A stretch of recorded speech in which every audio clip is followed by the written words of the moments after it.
all of the critical action on the stock side from the street. We have Vivek with the latest. Vivek.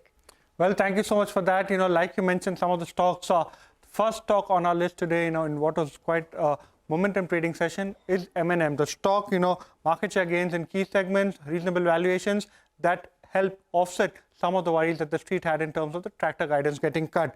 The next set of stocks that we are looking at has to be the utilities pack. The Morgan Stanley report came out, they continue to remain quite positive on the entire utility space. They upped their target price across the entire segment, and look at the entire set of stocks, all of them doing quite well, Torrent per higher by over 6.5%. The next set of stocks, this particular set continues its upward momentum. Last many trading sessions, the oil and gas stocks. Have a look at some of the names here. MRPL, Upper Circuit, Oil India, very strong commentary in the con call, over 12.5% higher. OMCs, BPCL, GAIL, all of them did very, very well. The next stock on our radar has to be SBI. SBI in the month of February 2024 has gained over 19% and today hit a fresh lifetime high.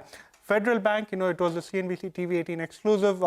CEO succession plans are on, and the stock ended at the high point of the day.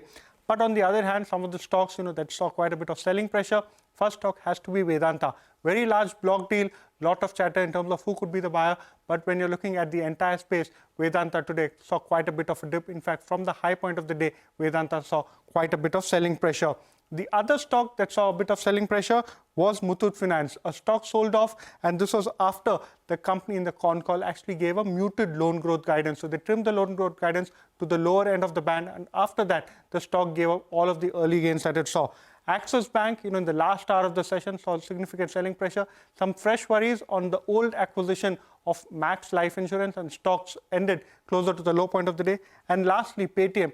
Another lower circuit over here. Stock in the month of February is down over 57%. All right, Vivek, helpful list. Thank you for joining in and running us through that. Well, let's get a quick